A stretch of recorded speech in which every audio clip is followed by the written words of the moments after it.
జయ జగదంబే. ఈ ఇది ప్రారంభించే ముందు ప్రశ్నకి ఎవరో ప్రశ్న అడుగు చెప్తుంటాను కదా, అది ప్రారంభించే ముందు ఒక మాట చెప్తా. మనకి ఛానల్ చూసేవాళ్ళు కొందరు అమ్మ నన్ను పట్టించుకోదా, ఏం తప్పు చేశాను, లేకపోతే ఎందుకు ఇలా జరిగింది, ఇలా వదిలేసింది ఏమిటి, ఇలా బాధపడుతూ ఉంటారు. నేను వాళ్ళని ఏం అనడం లేదు సుమా. ఎందుకంటే నేనే బోల్డ్ సార్లు అన్నాను, ఈ మధ్య మాట్లాడట్లేదు, మర్చిపోయింది ఎట్రా నన్ను అన్న మాటలు కూడా ఉన్నాయి. అయితే మర్చిపోయిందని కాదు, ఏదో ఉడుకుమొత్తనం అంతే.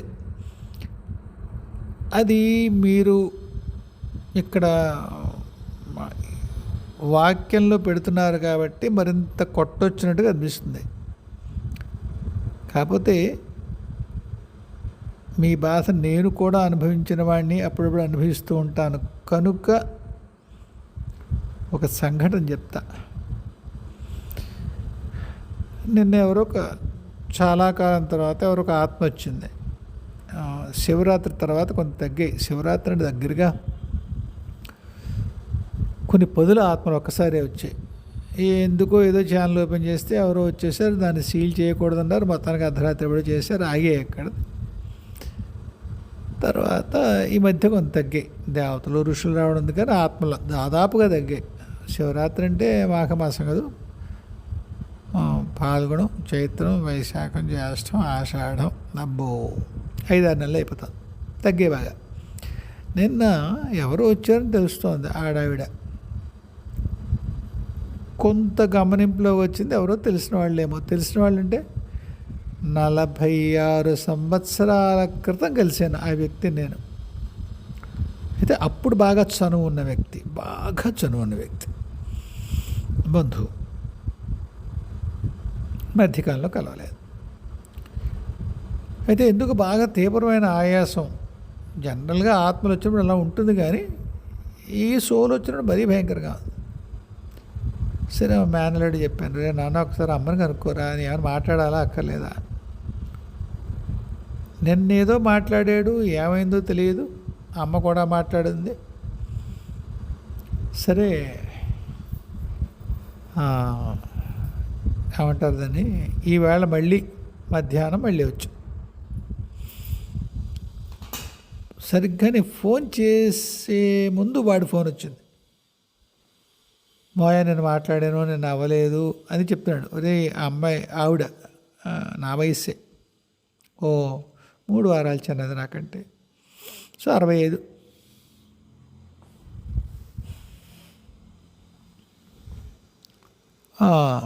ఆవిడ మళ్ళీ వచ్చినట్టుందిరా అన్నాను. అవును మాయ, అది చెప్పడానికే ఫోన్ చేశాను. ఈవేళ వస్తుంది, పెద్ద ఆయన మాట్లాడమని పంపించేసామను. వాగ్దానాలు ఏం వద్దు. గమనించారమ్మా ఆ వాక్యం? గమనించారు కదా. చాలా ఆప్తురాలు, బాగా స్నేహం. ఆప్తురాలు అంటే బాగా స్నేహం.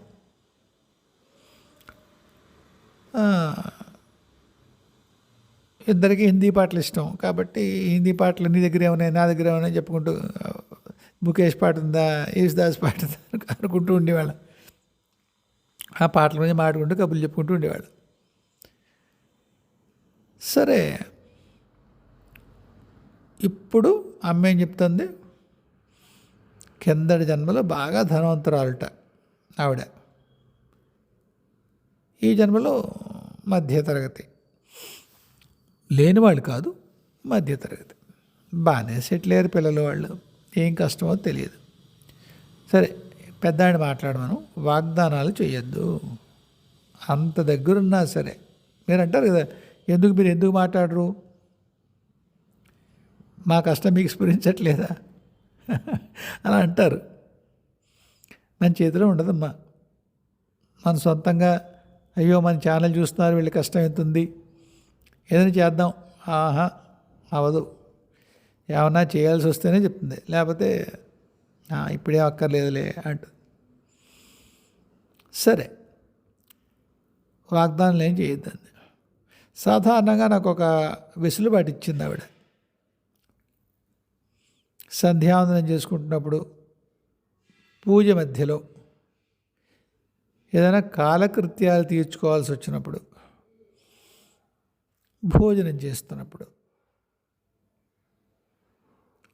ఒక వేళాకోళం కూడా ఆడుతుంది. వాళ్ళ ఆవిడ సేవ చేసుకుంటాడు. భోజనం అయిన తర్వాత గ్లాస్ టేబులే ఆవిడ ఒకసారి క్లీన్ చేసాక నేను క్లీన్ చేస్తాను. ఏదో లోపల ఏదో పని చేసుకుంటుందిలే, మనకి చేతనైన పనే కదా అని. అందుకని ఆవిడ వేళాకోళం ఆడుతుంది అమ్మ. ఇప్పుడు వాడు పెద్దాడు, వాళ్ళ ఆవిడకి టేబుల్ తుడిచిపెడుతున్నాడు. అది అయ్యాక ఆ సోల్తో మాట్లాడు అని చెప్పరా మీ మామని అని చెప్తుంది. వాడు ఫోన్ చేసి మాయ భోజనం అయిందా అంటాడు. అయిందా, టేబుల్ తుడుస్తున్నా మాయ అంటాడు. ఎరా కనిపించిందా అంటే నే కాదు మాయ అమ్మంది. పెద్దాడు వాళ్ళ ఆవిడకి సేవ చేస్తున్నాడు, టేబుల్ తుడుస్తున్నాడు. ఇప్పుడు డిస్టర్బ్ చేస్తే వాడు కోపం వస్తుంది. అది అయ్యాక మాట్లాడమనరా అని వేళాకోళమే ముద్దు వాటెవర్ అమ్మ కదా. సరే, మొత్తానికి అలా కొన్ని వెసులుబాట్లు ఇచ్చిందాడు నాకు. ఏంటంటే టేబుల్ తోట పెద్ద విషయమా అంటే ఏం లేదు, నేను చేయలేను కదా వాడికి హెల్ప్, ఏదైనా కుదిరింది చేద్దాం అనుకుంటాను అంతే. అంతకుమించి ఏమీ పెద్ద చాలా విశేషమైన సేవలు ఏం చేయను నేను. సరే, అది వాడికి నచ్చుతుంది. అది ఇది చెప్పొచ్చేది ఏమిటంటే అమ్మకి నచ్చుతుంది. నేను చెప్పదలసిన విషయం అది కాదు సుమా. సరే, అది అయిన తర్వాత ఏరా ఉంటుంది కదా. అందుకని నేను ఎవరో వచ్చారు, సరిగ్గా ఆ సోల్తో మాట్లాడింది కూర్చోబోతుంటే ఎవరు బంధువు వచ్చారు, వాళ్ళని పంపించి చెప్పాను అక్కడికి, నాన్న ఎవరో వచ్చారు, అమ్మకి చెప్పు, నేను సోల్ని వెయిట్ చేయించే ఉద్దేశం నాకు లేదు, కానీ నా భోజనం అయిపోయింది కూడా, కానీ ఎవరో వచ్చారు, వాళ్ళు ఎదురకుండా ఇవన్నీ చేస్తే బాగుండదు. అంటే నేను వెళ్ళి పూజలో ఎవరో చోట కూర్చోవాలి కాస్త ఏకాంతంలో మాట్లాడాలంటే. సరే మాయ అర్థమైందిలే అన్నాడు. ఆ వచ్చిన వ్యక్తి అరగంట కూర్చొని వెళ్ళారు. ఈ లోపల నాకు ఆయాసం పెరిగిపోయింది, మా ఆవిడ ఇబ్బంది పడిపోతుంది, ఊపిరి అందట్లేదు. సరే, ఆ బంధువుని పంపించి ఈవిడితో మాట్లాడాను. అమ్మాయి ఏమైంది, ఇలా వచ్చారు, ఫలానా కష్టం. హఠాత్తుగా స్ఫురించింది అమ్మ మాట. ఈవిడ ఎందుకు వచ్చిందా 45 ఏళ్ళ తర్వాత అనుకున్నాను నేను. సరేనా, అమ్మ మీ ఇంటి దగ్గర ఫలానా, ఎప్పట్లో అందరికీ చెప్పినట్టుగానే, అంటే సహాయం అందవలసిన వాళ్ళకి, దగ్గరలో ఫలానా గుడి ఉన్నట్టుందమ్మా మీ ఊళ్ళో, ఎప్పుడు వాళ్ళ ఇంటికి వెళ్ళలేదు నేను, ఉన్నట్టుందమ్మా వెళ్ళి కాస్త ఏదైనా పూజ చేయించుకో, ఫలానా కష్టం ఉంది అని చెప్పింది.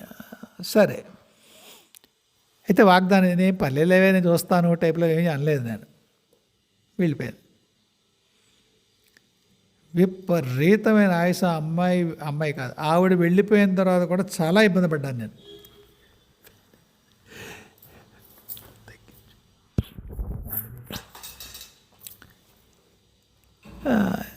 తను ఇబ్బంది పడుతుంది. ఇంకా లాభం లేదని చెప్పేసి వాడికి ఒకసారి ఫోన్ చేశాను, చాలా ఇబ్బందిగా ఉందిరా, నవ్వుతోంది మావయ్య అన్నాడు.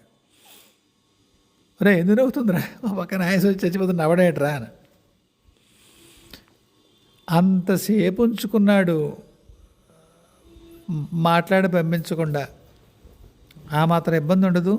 ఆరా బాగా డిస్టర్బ్ అయింది ఆ అమ్మాయిది, బాగా దుఃఖంలో భయంలో ఉంది. ఇంతసేపు ఉండకూడదు మరి, ఎవరో వచ్చారని కూర్చున్నాడు మరి అంతే అని నవ్వి, ఊరికి అన్నాను లేరా, అది అలా జరగాలి వాడికి, అంచేతే ఉంచాల్సి వచ్చింది ఆ సోల్ని. అంతసేపు వాడి దగ్గర ఉండాలి, కానీ ఏ ప్రామిస్ చేయకూడదు. వాడు ఇబ్బంది పడ్డాడు అంతే, తగ్గుతుందిలే. సరే, ఇంతట్లే తాతగారితో ఏదో కలవాల్సి వచ్చింది మహర్షిని. ఆయనతో అన్నాను, ఇలా జరిగిందండి అమ్మేలా అందని. అయ్యో అలా ఉందన్నా, నేను చూస్తాలే అన్నారు, తగ్గింది. నేను ఈ మొత్తం కథ ఎందుకు చెప్పానంటే, రోజుకొక ఎవరో సోల్ గురించో దేవుడి గురించో అనుభవం చెప్పడం ఉద్దేశం కాదు సుమా. మీరు అమ్మేమీ చేయలేదు, మా మెసేజ్ నువ్వేమీ రెస్పాండ్ అవ్వలేదు అనుకుంటారు కదా, అలా ఉండదు. వాళ్ళు ఇబ్బంది పడాల్సి వస్తే పడాల్సి అంతే.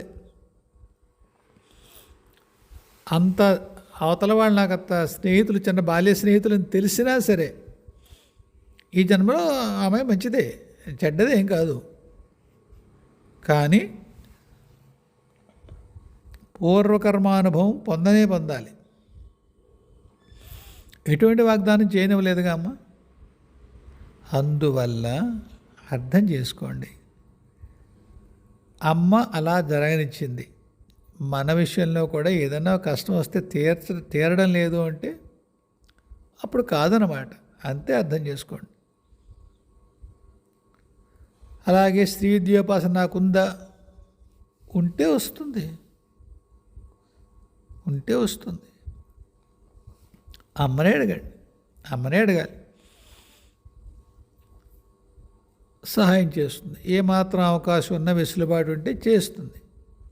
కాబట్టి అమ్మ పట్ల అలగకుండా అర్థం చేసుకుని, ఏం చేసినా చూసే చేస్తుందిలే అనేటువంటి భావాన్ని కలిగి ఉండండి అమ్మ. త్వరగా నొచ్చుకోకండి. అంటే మనుషులం కదా, నొచ్చుకుంటాం. కానీ ఆ నొచ్చుకునే స్థాయిని ఎక్కడ మేము పట్టమా, మేము కనిపించమా, ఇంతంతవరకు వెళ్ళిపోకండి. అంతే, ఇది ఒక సూచన. ఏమ్మా? సరే. తర్వాత నిన్న ఎవరు అడిగారు,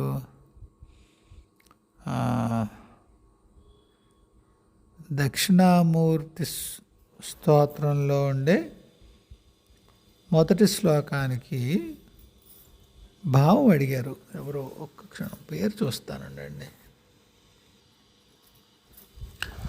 శ్రీపాద అనే డిస్ప్లే నేమ్తో వచ్చే బీకేఆర్. దానికి మీరు ఎలా చెప్పదలుచుకున్నారో చెప్పండి. నేను నిజంగా ఆ శ్లోకం ఎప్పుడు చూడలేదు. అంటే స్తోత్రం ఉందని తెలుసు, ఎప్పుడు చదవలేదు. నేనేం చేసుకున్నా మూలమంత్రమే చేసుకున్నాను, దక్షిణామూర్తిది. అయితే ఈయన అన్నారు కదా, ఏమిటి ఇందులో ఉంటుంది అని ఆయన్నే ఒకసారి నమస్కారం పెట్టి, నాన్న ఏమైనా ఉంటే చెప్తూ కొద్దిగా నేను అడుగుతున్నారు అనుకుని తెరిచి చూశాను. అది మా మరదలు కొద్దిగా సంస్కృత పండితురాలేది, దాన్ని అడిగాను, అమలో ఏమిటో చూడవేది అని సంగతి. ఇది విషయం మీద బాగా అర్థం చెప్పింది అది. సరే, అది శ్లోకం అర్థం ఎలా ఉంటుందంటే,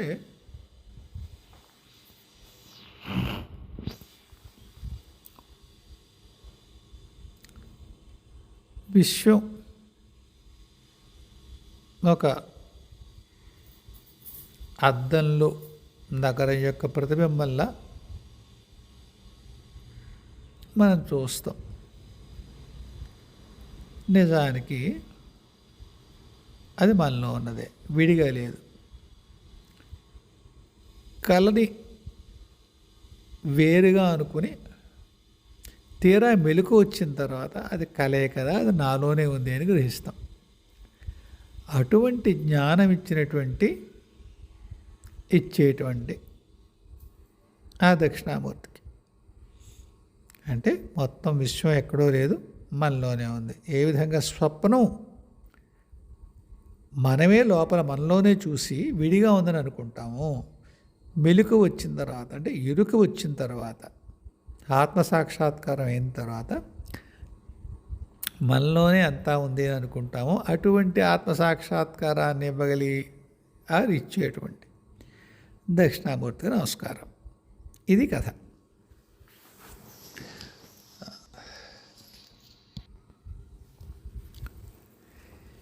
ఇందులో స్వామి ఏం చెప్తున్నాడు, ఎవరు రాశారు? శంకర్లేమో రాశారు. ఏం చెప్తున్నారు ఈయన? మనలోనే ఉందని మనకి తెలియజేస్తారు, విడిగా లేదు, రెండు లేవు. స్వాత్మానమేవాద్వయం, తనలోనే ఉంది, తనే ఆత్మే. అద్వయం, ఇంకోటి ఏం లేదు. బాగుంది. ఎలా చేస్తాడు స్వామి అని మన అన్వయం చూసుకుందామా? పోనీ నేను అడిగారుగా బీకేఆర్ గారు, మన అన్వయం ఏముంటుంది దానికి? ఇస్తాడు, బాగానే ఉంది. అంటే ఏం లేదు, ఆయన అడిగింది ఏమిటంటే వంకాయలు పట్టుకొస్తే నాన్న అమ్మ రుచికరమైన కూర వండి పెడుతుంది అని వాక్యం ఉంది. నేను బీకేఆర్ గారు అంటారు, ఒక్క వాక్యంలో చెప్పేశారు కదా ఆయన. ఆ కూర ఎలా వండి పెడుతుంది? మనకి రుచికరమైన కూర, దానికి ఏదో ఒక విశేషం ఉంది కదా, మనకి రుచికరమైన దాన్ని వివరిస్తారా అంటున్నారు. ప్రయత్నం అది. ఆ విశేషణం ఏమిటి? ఇప్పుడు నేను తరచు చెప్తూ ఉంటాను కదా మీతో,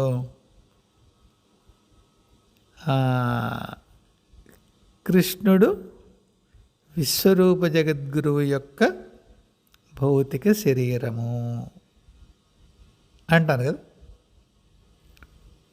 అదేమిటి, కృష్ణుడు విశ్వరూప జగద్గురువు కదా, నువ్వు అర్థం చేసుకోవాల్సిందే. నేనంటాను ది కన్వర్స్ ఇస్ ట్రూ. కృష్ణుడు విశ్వరూప జగద్గురువు మన వైపు నుంచి చూస్తే, మనుషుల వైపు నుంచి చూస్తే అవును. కానీ వాస్తవం ఎక్కడ? విశ్వరూప జగద్గురువు కింద లేడు, ఆయన 7 పరిధుల్లో ఎంతో ఉంటాడు. ఆ విరాట్ రూపానికి భౌతిక వ్యక్తి అభివ్యక్తి వాసుదేవ శ్రీకృష్ణుడు. ఏమండి? అలాగా మీకు ఆ విశ్వం అంతా కూడా మీలోనే ఉంది అనేటువంటి ఎరుకను పట్టుకురావడం ఎలా సాధ్యం? ఒక్కలాగే సాధ్యం. అది ఓన్లీ వన్ వే.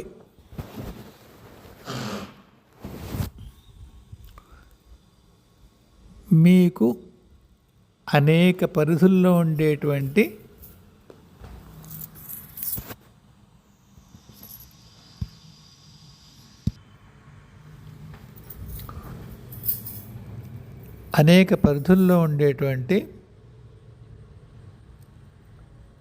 ఆ ఆత్మతత్వం భౌతికతలోకి రావాలి.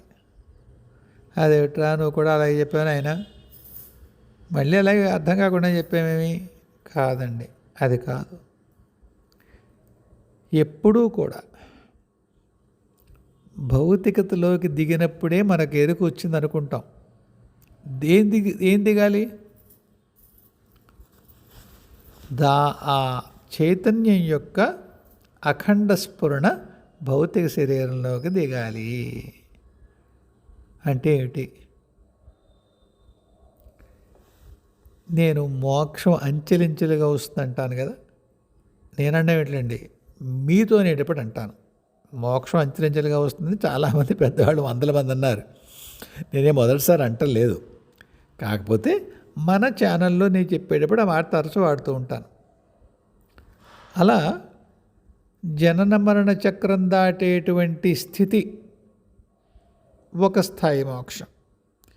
తర్వాత ఈ అవధూత స్థితి, ఏది దాటిన స్థితి అదొకటి. మళ్ళీ ఆత్మిక స్థితి మరొకటి. ఇంక నిర్వాణాలు, నిర్వాణాలు ఇంకేవో రకరకాల ఉన్నాయి లెక్కలు. ఆ గుణింతాలంతా ఇప్పుడు అక్కర్లేదు. కానీ ఎప్పుడైతే ఈ శరీరం ఒక్కటే కాదు అంటే దేహాత్మ భ్రాంతి అనే పదం వాడతారో వేదాంత పరిభాషలో, అది కాకుండా మన ఉనికి మిగతా తలాల్లో కూడా ఉంటుంది. అంటే ప్రాణమయ శరీరంలోనూ మనమే ఉంటాం, మనోమయ శరీరంలోనూ మనమే ఉంటాం, విజ్ఞానమయం, ఆనందమయం, ఇవన్నీ అంటే బుద్ధి, ఇంకా అలా ఆత్మ అనుకుంటే అన్నింట్లోనూ మన ఉనికిని ఏకకాలంలో స్ఫురణకి తెచ్చుకోగలిగేటువంటి స్థితి ఒకటి ఉంటుంది. అన్నింట్లోనూ మన చైతన్యమే ఉంది, రకరకాల స్థాయి భేదాలతో. ఆ చైతన్యం ఒకతలానికి కనెక్ట్ అయి ఉన్నది అన్న స్థితి ఉంటుందే, అది అఖండ స్థితి. అది అఖండ చైతన్య స్ఫురణ అంటారు. అంటే మీరు భౌతికతలో ఉండగానే మీ ఆనందమయ కోశంలో ఉండేటువంటి మీ స్థితి, లేదా మీ ఆత్మిక తలంలో ఉండేటువంటి మీ స్థితి మీ భౌతికతలోకి అభివ్యక్తి చేయబడుతుంది. అప్పుడు మిమ్మల్ని మనస్సు నడపదు, ఆత్మ నడుపుతుంది. అదొక అద్భుతమైన స్థితి. ఆత్మసాక్షాత్కారం, ఆత్మానుసంధానం అనే పదాలకి కొద్దిగా ఇలాంటిది స్ఫురణే ఉంటుంది. కాకపోతే దక్షిణామూర్తి మీకు ఏం చేస్తున్నాడు? ఈ విశ్వం అంతా నీలో ఉంది అనే స్ఫురణ కలిగిస్తున్నాడు అంటారు. ఆ స్ఫురణే అఖండ చైతన్య స్ఫురణ. అయితే ఆయన ఏమంటాడు? మీ లోపల ఉంది అంటాడు. లోపల అంటే ఏమిటి? రెండు అర్థాలు. ఒకటి, ఉన్నదంతా ఒకటే వస్తువు, అది నువ్వే అంటారు పెద్దవాళ్ళు. నేను కొద్దిగా విభేదిస్తాను ఆ విషయంలో. దాన్ని నేను రీఫ్రేజ్ చేస్తాను. విభేదించడం కాదులేండి వల్ల కాదు, కానీ రీఫ్రేజ్ చేస్తాను. మొత్తం వస్తువు అంతా ఒక్కటే, ప్రపంచం వ్యాప్తంగా ఉన్నది లేదా విశ్వవ్యాప్తంగా ఉన్నది, బ్రహ్మాండ వ్యాప్తంగా ఉన్నది ఒకటే వస్తువు, ఒకటే చైతన్యం. నేను కూడా అందులోనే భాగం, నేను విడిగా లేను. ద్వైతం అంటారే, ద్వైతం అంటే అదేనండి, ఇంకేం లేదు. ఆ అఖండ చైతన్యంలో నేను కూడా ఒక అంశని అనుకోవడమే అద్వైతం. మరి పెద్దవాళ్ళు ఏమంటారంటే అది నేనే అని. అలా నేను అనలేను, కొద్దిగా నాకు ఇంకా ప్రస్తుతానికి ధైర్యం లేదు. అదంతా నేనే అనలేను, నేను అందులోనే ఉన్నానే అంటాను నేను. అలా అది క్షేమకరమైన ఎరుక. సరే, కాబట్టి చెప్పొచ్చేది ఏమిటంటే మొత్తం ప్రపంచం అంతా ఒకే చైతన్యం నిండుంది. కాబట్టి ఈ ప్రపంచం అంతా కూడా ఆ చైతన్యంలోనే జరుగుతోంది. వ్యక్తమైన సృష్టి, అవ్యక్తమైనది. అంటే దైవం, ఏదో మహాదైవం ఎవరైతే ఉన్నారో ఆయన సృష్టించారనుకోండి, తనతో పాటు తన అనేక రూపాలని, అంశాలని.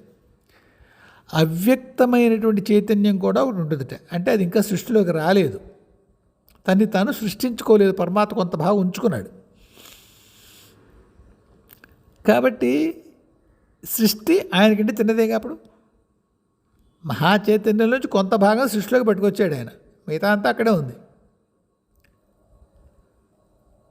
కావున సృష్టి ఆయనకంటే చిన్నది. మీరు ఎప్పుడైతే విశ్వాన్ని అద్దంలో చూసి అదో ప్రతిబింబం అంటున్నారో దేన్ని మాట్లాడుతున్నారు? సృష్టిని మాట్లాడుతున్నారు. కాబట్టి అది ఆయనలో భాగం. కనుక మీరు ఆయనలో భాగం అయితే అది కూడా మీలో భాగం అనేటువంటి ఒక A=B, B=C, హెన్స్ A=C అలా లెక్కెడతారు. బాగుంది, ఇదొక పద్ధతి. 2, మీరు ఎప్పుడైనా అంతర్ముఖులు కండి, అది మీ లోపలే ఉంది, ఇలాంటి మాటలు విన్నప్పుడు ఏమనుకుంటారంటే భౌతిక శరీరం, అందుకే మన కళ్ళు మూసుకు ధ్యానం చేసుకుంటాం, ఎందుకంటే లోపల ఉంది కదా, లోపల ఉన్న దాన్ని కళ్ళు మూసుకునే కదా లోపలికి వెళ్ళాలి అనుకుంటాం కదండి. స్థూల దృష్టికి అంతే, స్థూల దృష్టికి అంతే. కానీ నిజంగాను మన మానవ ఉపాధి కళ్ళు మూసుకుంటూ లోపలికి వెళ్ళిపోతాం ఏంటండి? ఎక్కడికి వెళ్తాం? మానవ ఉపాధిలో ఉండి మనం కళ్ళు మూసుకుంటే లోపలికి వెళ్ళిపోతామండి. ఎంత ఉన్నా మనం ఇంత విశాలమైన విషయాన్ని చూడాలంటే కళ్ళు మూసుకుని మన 6 అడుగులో 5.5 అడుగులో 5 అడుగుల శరీరంలో లోపలికి చూసుకుంటే వెళ్ళిపోతాం సార్. వెళ్ళం, అలా వెళ్ళం. మరి ఎందుకురా కళ్ళు మూసుకుంటాం అని మీరు అడుగుతారు అనుకోండి. బయట ఏదైతే చంచలిస్తున్నటువంటి సంసారం ఉన్నదో అది మీ దృష్టిని విక్షేపం చేస్తుంది, చెదరగొడుతుంది. దాన్ని తప్పించుకుని ఈ సంసారానికి భిన్నంగా ఏ వస్తువు ఉందో దాని యందు దృష్టి నిలపడం కోసం బాహ్య దృష్టి కళ్ళు మూసుకుంటాం. అది కేవలం సంకేతం మాత్రమే, ఏమండి? అంతే. మనకి బాధేసింది, ఏదో చూడకూడదు, ఏదో కళ్ళ ముందు జరుగుతుంది, కళ్ళు మూసుకుంటాం బాధగా. దాన్ని నుంచి మనం షట్ ఆఫ్ చేసుకుందుకు ఏమంటాం దాన్ని, దాని నుంచి వెలికి వెళ్ళిపోవడం కోసం కళ్ళు మూసుకుంటాం తప్పిస్తే, కళ్ళు మూసుకుంటే అంతర్ముఖులైపోవండి. కాబట్టి లోపలికి చూసుకోవడం, లో చూపు, అంతర్ముఖత్వం అది కాదండి బాబోయ్. అలా మాత్రం అనుకోకండి, కళ్ళు మూసుకుంటే అంతర్ముఖులు అవ్వం. అంతర్ముఖులు అవ్వడానికి కళ్ళు మూసుకుంటాం, అది కేవలము ఒక సంకేతం. ఏమండి, అర్థమైపోయింది కదా. ఒకటి లోపల ఉంది ఈ విశ్వం అంతా అన్నప్పుడు మహాచైతన్య స్థితిని ఆ కవి లేదా భక్తుడు, శంకర్లు రాశారేమో అని నాకు తెలియదండి, ఏమనుకోకండి, శంకర్లు రాశారేమో అనుకుంటున్నాను, ఇస్తామా కాసేపు శంకర్లనే అనుకుందాం. ఆయన భావం ఏమిటి, ఆ మహాచైతన్యం ఏదైతే ఈ మొత్తం సృష్టికి మూలం ఏదైతే చైతన్యం ఉన్నదో ఆ చైతన్యం తనలోనే సృష్టి ఉంది కనుక ఇది నాలోనే ఉంది అని తెలిసే స్థితి ఆత్మసాక్షాత్కారం ఆయన అనడం సబబే. నేనేమంటున్నానంటే అంతర్ముఖులు అవడం అంటే ఇదే కదా అని మనం అనుకుంటామేమో. అంతర్ముఖులు ఉంటే కళ్ళు మూసు కూర్చుని ధ్యానం చేస్తాం కనుక మన ఉపాధిలోంచే ఆ మహావిశ్వంలోకి వెళ్తాం. అలాగే అనుకోక్కర్లేదు. ఒకనాటికి ఏనాటికైనా అమ్మ కృప కలిగి, అయ్య కృప కలిగి మనం ఆ మహాచైతన్యంలో మనం కూడా ఒక భాగమై ఆ అఖండ చైతన్యం యొక్క స్ఫురణ మన భౌతిక దేహం వరకు వచ్చింది అనుకోండి, ఆత్మానుసంధానం అయింది, ఆత్మసాక్షాత్కారం అయింది. అప్పుడు మీరు ఎక్కడ చూస్తున్నారు, ఆ విశ్వాన్ని మనలోనే చూస్తున్నారు అన్నప్పుడు ఎక్కడ చూస్తున్నారు, అప్పుడు కూడా మీ మానవ ఉపాధిలో కాదు, విశాలమైన విరాట్ రూపంలో ఆ సృష్టిని చూసే స్థితి వస్తుందని మాత్రమే భావం. ఎక్కడా మీ మానవ ఉపాధిలో కళ్ళు మూసుకుంటే మీ శరీరంలోనే మొత్తం అంతా ఉంది కాదని బాబు, అలా తీసుకోకండి. కాదు, ఆ విరాట్ రూపంలో దాని యొక్క కేవలము భౌతికమైనటువంటి అభివ్యక్తి ఈ ఉపాధి మానవ శరీరం, అలా అర్థం చేసుకోండి. సరే, కళ్ళు ఎందుకు మూసుకుంటావు అన్నానుగా. ఏదైతే బయట చెంచలిస్తున్నటువంటి సంసారం ఉందో దానికి భిన్నంగా ఉండేటువంటి ఆ మహాచైతన్యాన్ని దృష్టి నిలపడం కోసం ఈ బయట కళ్ళు మూసుకుంటాం అంతే. అంతేగాని అంతర్ముఖం అంటే కళ్ళు మూసుకోవడం కాదు. గట్టిగా మాట్లాడితే ఇంకొక మాట చెప్తాను, మళ్ళీ తిట్టుకోకండి నన్ను. దేని నుంచైనా దృష్టి మరల్చుకుందుకు లేదా వేరే దాని యందు మన చుట్టూ ఉన్న వాతావరణానికి భిన్నంగా ఏదైనా వస్తువు యందు మనకి మనసు తగులుకున్నప్పుడు మనకు తెలుసో తెలియకో కొండొకచో తన్మయత్వంలోనూ కళ్ళు మూసుకుంటాం. అవునా కదా. చాలా అందమైన పాట వింటున్నాం, ఆ పాట మన ఏవో జ్ఞాపకాల్లోకి పట్టుకెళ్ళింది, కళ్ళు మూసుకుంటాం. అంతర్ముఖలం అయ్యావా? ఏం లేదండి, బయట ఉన్న సంసారం కాకుండా ఆ జ్ఞాపకం మీ మస్తిష్కం పొరల్లో ఎక్కడ ఉంది, దాన్ని మీరు ఒక్కసారి స్ఫురణకు తెచ్చుకుంటున్నారు. అది అంతర్ముఖం అవ్వడం కాదు అది. అలాగే అద్భుతమైనటువంటి ఒక రుచికల పదార్థం, శరీరంతో ఏదో సుఖాన్ని అనుభవిస్తున్నారు, శరీరంతో ఒక సుఖాన్ని అనుభవిస్తున్నారు. మనం కాసేపు ఒక చాలా రుచికరమైన ఒక పదార్థం తింటున్నాం అనుకున్నాం, ఐస్ క్రీము ఏదో మరొకటో. ఆ తినేటప్పుడు కళ్ళు మూసుకుంటాం ఒక క్షణం, బాబలే ఉంది అని తన్మయత్వం అంటాం కదా. ఎందుకు కళ్ళు మూసుకుంటాం? అచ్చంగా మిగతా సంసారం, మిగతా మన చుట్టూ ఉన్న వాతావరణం ఏది మన దృష్టిని మరల్చకుండా ఏదైతే అనుభవిస్తున్నామో దాని యందే ఎక్కువ సంలగ్నమై ఉండడం కోసం కళ్ళు మూసుకుంటాం. అర్థమైంది కదా. కాబట్టి స్థూల దృష్టికి కళ్ళు మూసుకోవడం ప్రతిసారి కూడా అంతర్ముఖత్వం కాదు. అలాగే ఇక్కడ శంకర్లు చెప్పినటువంటి మనలోనే ఉంది విశ్వం, ఎప్పుడైతే మెళుకు వచ్చిందో, కల కాదని తెలిసిందో, కల మనలోనే ఉందని తెలిసిందో ఆయన కాబట్టి ఆ స్ఫురణ దక్షిణామూర్తి ఇస్తాడని చెప్తున్నారు, మీకు రాదండి. కళ్ళలోంచి బయటకు వచ్చారనుకోండి, కళ్ళలోంచి బయటకు వచ్చిన వెంటనే ఆ కళ నాలోనే ఉంది, ఊరికే అనవసరంగా అనుకున్నాను అంటారా? ఏం లేదు. అది ఒక స్వాప్నిక లోకం. అక్కడ కళను చూసామని అనుకుంటాం. ఆ కళ నాలోనే ఉందని ఎప్పుడు అనగలరండి? మొత్తం అన్ని తలాల్లోనూ మీ యొక్క చైతన్యం యొక్క ఉనికిని మీరు సాధన ద్వారా పరమేశ్వరి లేదా పరమేశ్వరుడి యొక్క కృప వల్ల అన్ని తలాల్లో ఉండే మీ చైతన్యం సంతతధారగా, ఒక్కటే ధారగా, ఎక్కడ బ్రేక్ లేకుండా అఖండంగా అన్ని తలాల్లోనూ ఏకకాలంలో మీ చైతన్యం ఉంది అనే గుర్తింపు మీకు కలిగినప్పుడు మాత్రమే స్వప్నం మీలో ఉంది అనే స్ఫురణ కలుగుతుంది. అంతేగాని మెలుకొచ్చిన వెంటనే మీకేమి స్వప్నం నాలోనే ఉంది, ఇటు అనవసరంగా భ్రమపడ్డాను, వంకాయ ఏముండదు. అలాగా ట్రస్ట్ మీ ఉండదు. ఎన్నిసార్లు చూడమండి మనం కళ? భయపడి చావం, మెలుకొచ్చే కూడా చెమటలు పట్టావు, ఉంటుంది. ఆయన ఊరికే మనకు అర్థం అవడం కోసం రాశారు. ఏ విధంగా అయితే ప్రబోధం జరిగిందంటే మెలుకు వచ్చిన తర్వాత ఆ కళ మనలోనే ఉందని తెలిసిందో ఏం తెలియదు, అలా తెలియదు. అది కూడా ఎప్పుడు తెలుస్తుందంటే అఖండ చైతన్య యొక్క స్ఫురణ మీకు ఇన్నిసార్లు ఆ పదం ఎందుకు అంటున్నానంటే అది అర్థం అవ్వాలి.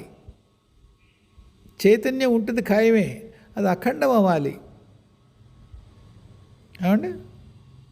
అఖండం అవ్వాలి. ఇప్పుడు ఒక ఆయన ఉన్నాడు, పెద్ద ఆయన, భార్య ఆయన ఉంటారు. ఒక కొడుకు కాకినాడలో ఉంటాడు, ఇంకో ఆయన కర్నూలులో ఉంటాడు, ఇంకో చోట ఎక్కడో ఉంటాడు, కాలిఫోర్నియాలో ఉంటాడు. మీద పెట్టుకుందాను నేను. ఈ 3 కుటుంబాలు కూడా ఈ పెద్ద ఆయన కుటుంబమే. వేరు పొయ్యిలు ఉన్నా సరే మా కుటుంబం, మా వాళ్ళందరూ అంటాడు ఆయన. లేదు, కర్నూలులో ఆయనకి కాకినాడ ఆయనకి మాటలు లేవు. కాకినాడ ఇంట్లో పెళ్ళైతే కాలిఫోర్నియా అని రాడు. కొంపటి వేరే అవ్వడం కాదు, వాళ్ళ మనస్సులు కూడా వేరే. అప్పుడు ఒక కుటుంబం అవుతుందా? అది ఒక చోట నుంచి వచ్చిన వాళ్ళే. వీళ్ళ పిల్లలకి వాళ్ళ పెద్దనాన్న కాలిఫోర్నియా ఉన్నాడో తెలియదు, వాళ్ళ బాబాయ్ కర్నూలులో ఉన్నాడని తెలియదు. వాళ్ళ ఇంటి పేరే, వాళ్ళ తాతయ్య పిల్లలే, జ్ఞాతులే, ఒకే కుటుంబం. ఏమండి? అప్పుడు వాళ్ళ ఒక కుటుంబం అవుతుందా? మా కుటుంబం ఫల్నా చోట్ల కాకినాడలో, కర్నూలులో, కాలిఫోర్నియాలో ఉంది అనగలడు ఆయన? మాటలు లేవు. ఎక్కడున్నారో కూడా తెలియదు పిల్లలకి. తర్వాత అది అఖండం ఎప్పుడవుతుంది? వాళ్ళ ముగ్గురికి సయోధ్యులు ఉన్నాయి, అంతే ప్రేమలు ఉన్నాయి, కజిన్స్ ఒకళ్ళు తెలుసు, పెళ్ళిళ్ళకి పేరెంటాలకి కలుస్తూ ఉంటారు, తరచుగా మాట్లాడుకుంటూ ఉంటారు, ఏమొచ్చినా వాళ్ళిటు వీళ్ళటు వెళ్తూ ఉంటారు. ఆ అనుబంధం అలాగే ఉంది. అప్పుడు మీ కుటుంబం, మీ వాళ్ళంటే ఎవరున్నారు అన్నారు అనుకోండి. అయ్యో మా వాళ్ళు 3 చోట్ల ఉన్నారండి. మా బాబాయ్ వాళ్ళు కర్నూలులో ఉన్నారు, మా పెద్దనాన్నగారు కాలిఫోర్నియాలో ఉన్నారు, తాత వాళ్ళు ఇక్కడ ఉన్నారు, ఫలానా ఊళ్ళో ఉన్నారు. మేమందరం ఏమన్నాడు? ఒకటే, ఎప్పటికీ ఒకటే, అఖండత ఉన్నది. ఆ పెద్ద ఆయన చైతన్యం, మాది అనే చైతన్యం ఏదైతే ఉందో 4 చోట్ల ఉంది. ఆ పల్లెటూరులో ఉంది, కాకినాడ, కర్నూలు, కాలిఫోర్నియా 3 చోట్ల ఉంది. అవిచ్ఛిన్నంగా ఉంది. అప్పుడు తాతయ్యకి నిన్న రాత్రి కొద్దిగా జ్వరం వచ్చిందట అంటే కాలిఫోర్నియాలో మనవాడికి తెలుసు, కర్నూలులో మనవాడికి తెలుసు, కాకినాడలో వాడికి తెలుసు. వాళ్ళు మాట్లాడుకున్నారు, రే తాతయ్య ఎలా ఉన్నాడు? రాత్రి వచ్చింది టెంపరేచరు, పొద్దున్న మరి బాగానే ఉందట, నాన్న చెప్పాడు. అవును రే, ఇందాక నాన్న బాబాయ్ మాడుకుంటారు అంటాడు వీడు. ఏమైంది? You are connected, you are not broken. మీ బాంధవ్యం, మీ చైతన్యం, మీ కుటుంబం అనేటువంటి మీ భావం అవిచ్ఛిన్నంగా ఉంది. You are in touch. కలిసి ఉన్నారు మీరు. మీ చైతన్యం అంతే, మీ ఆత్మస్థితిలో మీ చైతన్యం, మీ బుద్ధిస్థితిలో మీ చైతన్యం, మీ మనోస్థితిలో, మీ ప్రాణమయ శరీరంలో, మీ భౌతిక శరీరంలో, లేదా అన్నమయ కోశంలో, అన్ని చోట్ల ఉన్న మీ అఖండం విడివిడిగా లేదు. మీ చైతన్యం విడివిడిగా లేదు, అఖండంగా ఉంది, ఒకదాని కూడా కనెక్ట్ అయ్యింది. మీ ఆత్మతత్వం మీ భౌతికంలోకి ప్రసరించి మీ జీవన అభివ్యక్తి ఆత్మ ద్వారా జరుగుతోంది. అప్పుడు మీరు అనొచ్చు, ఆ విశ్వం అనేటువంటిది అద్దంలో బొమ్మలో ఎక్కడో ఉందంటారు కానీ నాలోనే ఉంది అని అప్పుడు అనొచ్చండి. ఇంక ఈ లోపల అనలేరు.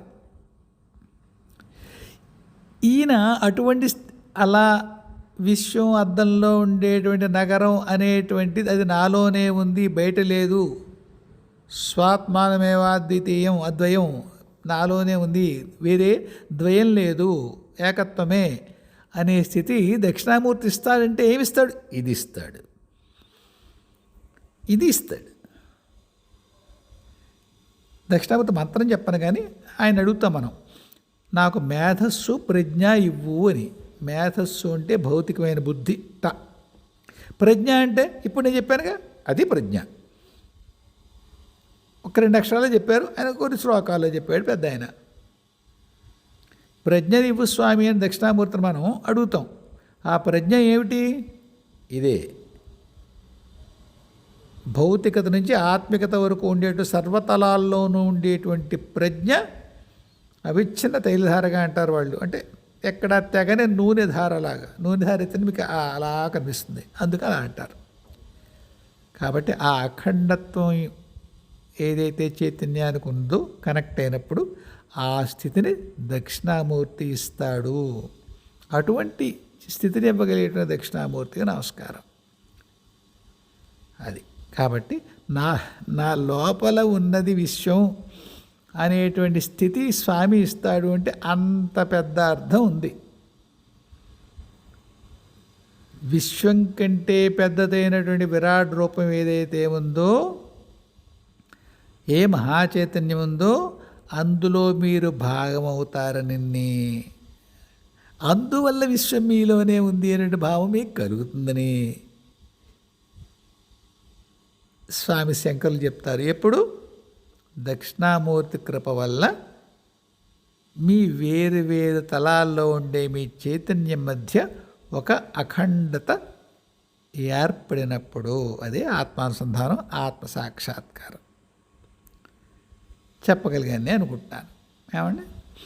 తర్వాత ఒక్క క్షణం, వెంకటేష్ ప్రసాద్ గారు ఏదో అడిగారు.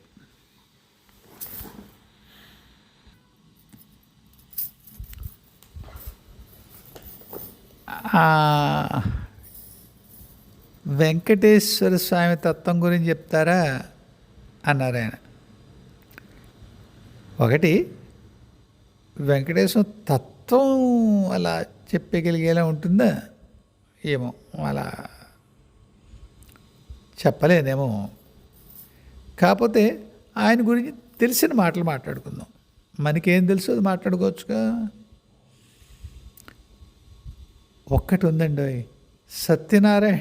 సత్యనారాయణ స్వామి, వెంకటేశ్వర స్వామి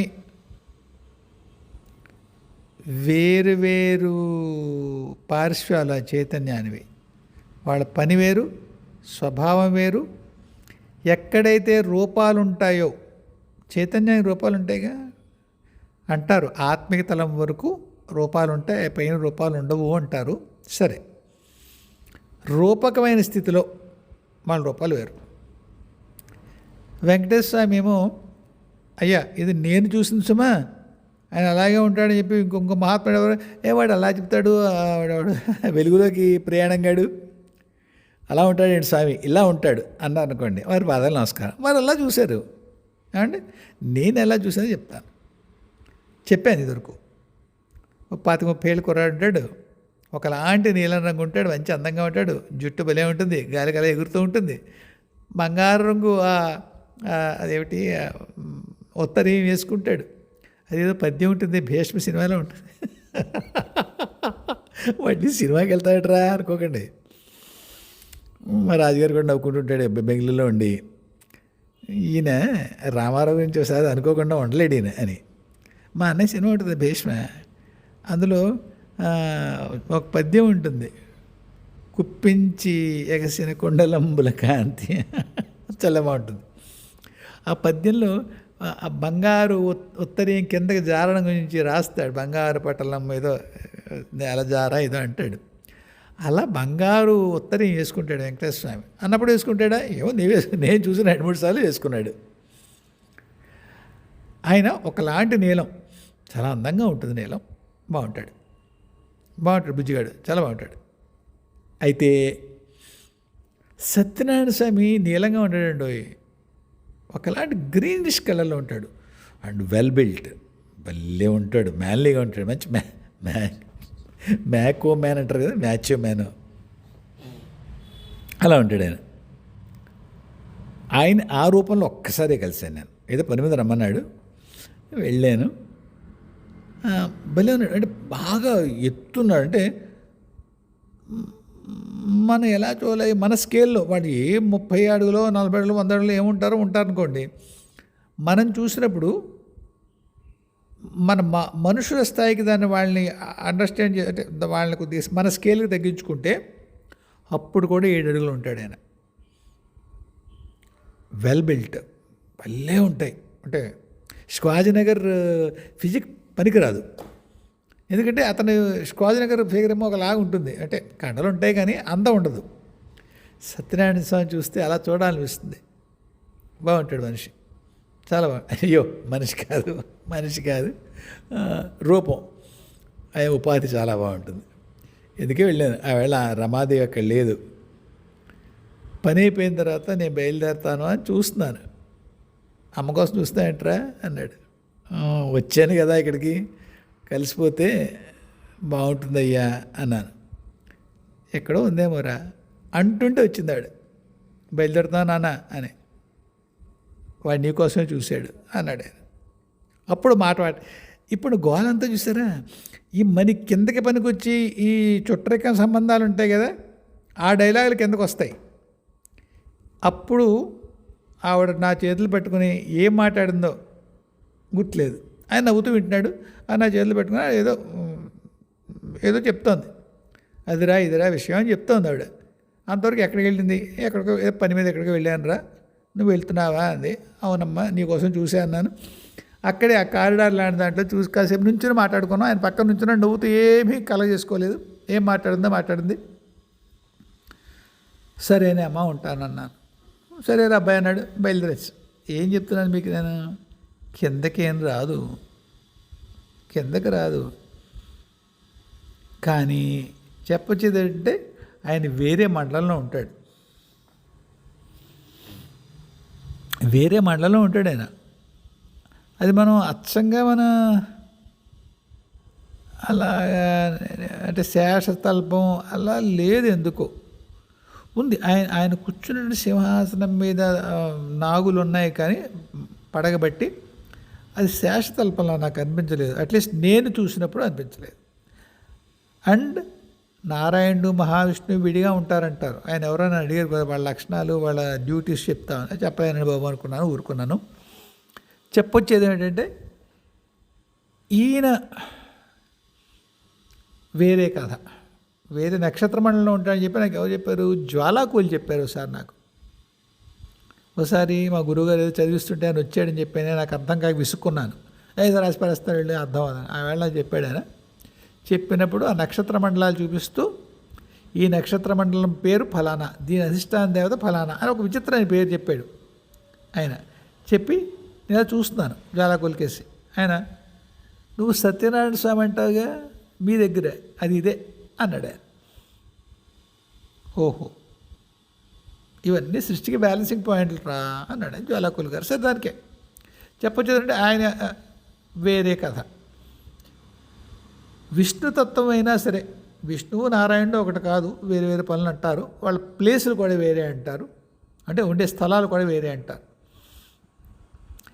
ఈయన వెంకటేశ్వర స్వామి దగ్గరికి వచ్చేసరికి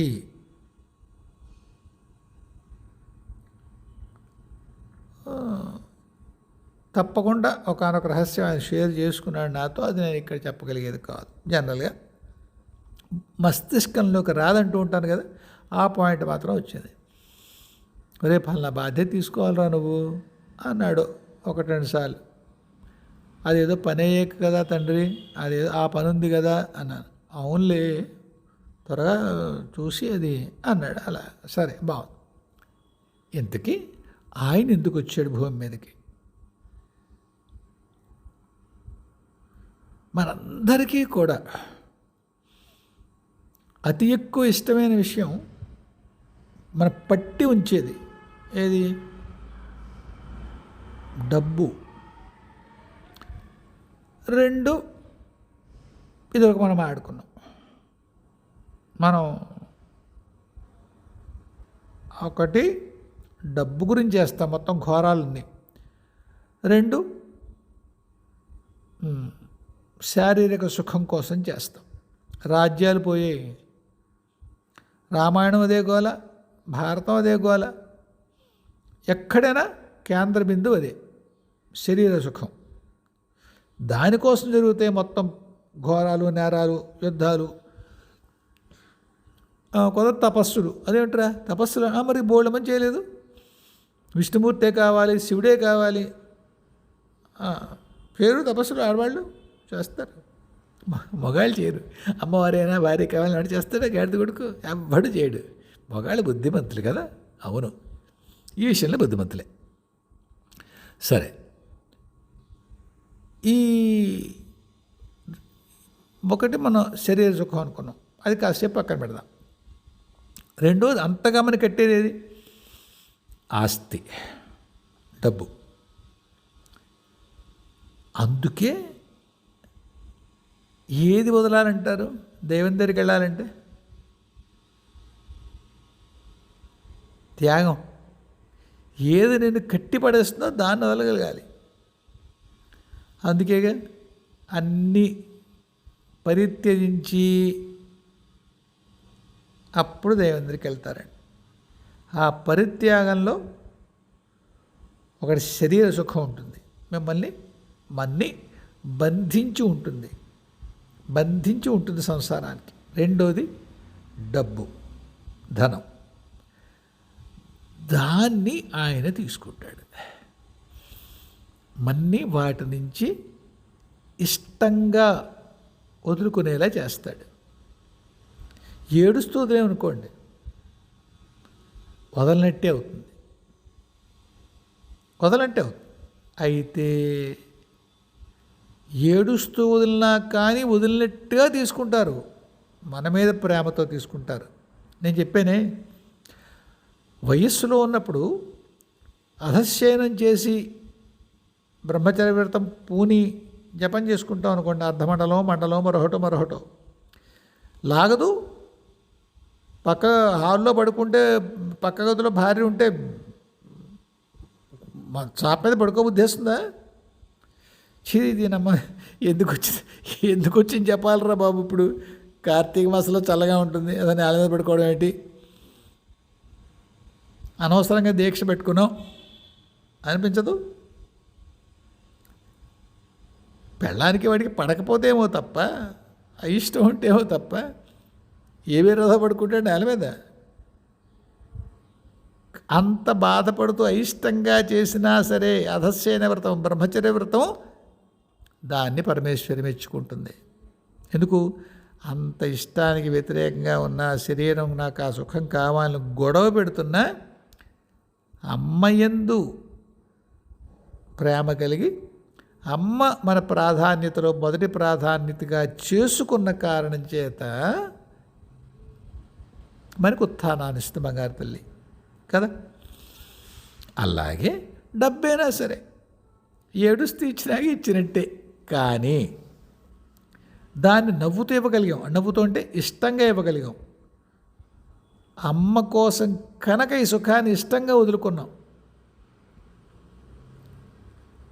అనుకోండి, అప్పుడు ఆ ఫలం మరింత సుఖదంగా ఉంటుంది మనకి.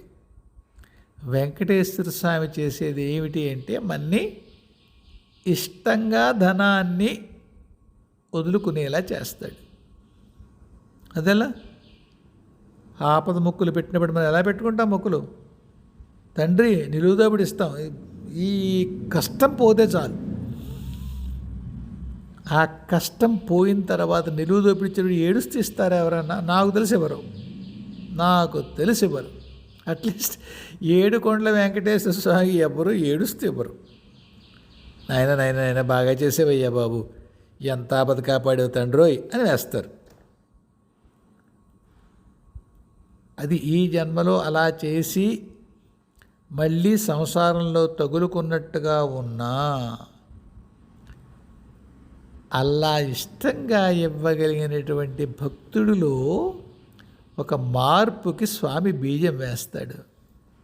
అది ఆ జన్మలోనే అంకురిస్తుందా, తర్వాత జన్మల్లో అంకురిస్తుందా, అది వాళ్ళ మిగతా కర్మల యొక్క గాఢతని బట్టి, వాళ్ళ జీవన ప్రణాళిక యొక్క దశని బట్టి ఉంటుంది. కానీ స్వామి వైపు నుంచి ఇచ్చేటువంటి వరం ఏమిటి అంటే, మనం ఇష్టంగా మన మొక్కు తీర్చుకున్నప్పుడు ఏ పరిత్యాగ బుద్ధి మనలో అప్పుడు అంకురిస్తుందో ఆ పరిత్యాగ బుద్ధి రాబోయే జీవితాల్లో ఏదేది మన సంసారానికి బంధించి ఉంటుందో వాటిలన్నింటినీ పరిత్యజించేటువంటి దమ్మునిస్తుంది. అందుకు వెంకటేశ్వర స్వామి మొక్కులు తీసుకుంటాడు మన దగ్గర. అది ప్రధాన తత్వం. ఆయన ఇక్కడికి వచ్చింది ఎందుకు అంటే అందుకు వచ్చాడు. మనకిగా మనం వదులుకోం. ఇంకే దేవుడన్నా అన్ని మొక్కులు తీసుకుంటాడా మన దగ్గర? కోదండరాము తీసుకోడు, ఇంకొక దేవుడు అన్నవరం సత్యనారాయణ తీసుకోడు, ఎవ్వరూ సింహాచలాన్ని తీసుకోడు, ఎవరు తీసుకోరు. ఇలా నిలబెట్టి వసూలు చేసే స్వామి వెంకటేశ్వరుడే. ఇందుకు ప్రధాన ప్రయోజనం ఏమిటి అంటే, మనకి ఇష్టంగా ప్రేమగా దైవానికి మనకి ఇష్టమైన మనని బంధించేటువంటి ఒక వస్తువుని వదులుకోవడం మనకి నేర్పుతాడు స్వామి. మళ్ళీ చెప్తున్నాను, ఇష్టంగా కృతజ్ఞతగా ప్రేమగా దాన్ని వదులుతాం. అది చాలా పెద్ద లక్షణం. అది ఎక్కువసేపు ఉంటుందిగా, ఆ మొక్కు తీరిపోతుంది. పట్టుకెళ్ళి ఒంటి మీద బంగారం వచ్చి వేసేస్తారేమో గుళ్ళో, అది హుండీలో. తర్వాత మళ్ళీ సంవత్సరాల్లో పడిపోతాం, మళ్ళీ అసపనులు బాగానే చేస్తుంటాం, కాంట్రాక్టర్లో మోసం చేస్తాం, ఉద్యోగులు లంచాలు తీసుకుంటాం, ఇంకా దరిద్రాలు చేస్తాం, అని చేస్తాం. కానీ ఆ క్షణం, ఏ క్షణం కృతజ్ఞతతో ప్రేమతో తండ్రి ఇలా చేశాను ఆయన అనుకుని వేస్తామే, ఆ క్షణంలో మన మనస్సులో ఉన్న కృతజ్ఞతని స్వామి పరిత్యాగానికి అంకురంగా వేస్తాడు. అది ఎప్పుడు చెప్పానుగా, ఎప్పుడు మొక్కగా వచ్చే వృక్షమై మన బతుకుని ఫలవంతం చేస్తుందో అది కాలంలో మన కర్మను బట్టి, కాలాన్ని బట్టి, జీవన ప్రణాళికను బట్టి అది జరుగుతుంది. కాకపోతే స్వామి యొక్క ప్రధాన తత్వం, ఆయన ఇక్కడికి వచ్చిన కారణం మటుకు అది మరికి ఆ త్యాగం నేర్పడం కోసం, అది కూడా సంతోషంగా నేర్పడం కోసం. ఇది వెంకటేశ్వర స్వామి తత్వం. నాకు అర్థమైంది. పెద్దలు ఇంకేమైనా చెప్పుంటారు, వాళ్ళ పాదాలు నమస్కారం. ఏమండి, ఈ పూటకి ఇంతే. మరోసారి కలుద్దాం. హాయిగా ఉండండి. జయ గురుదేవ్, జయ జగదంబే, స్వస్తి.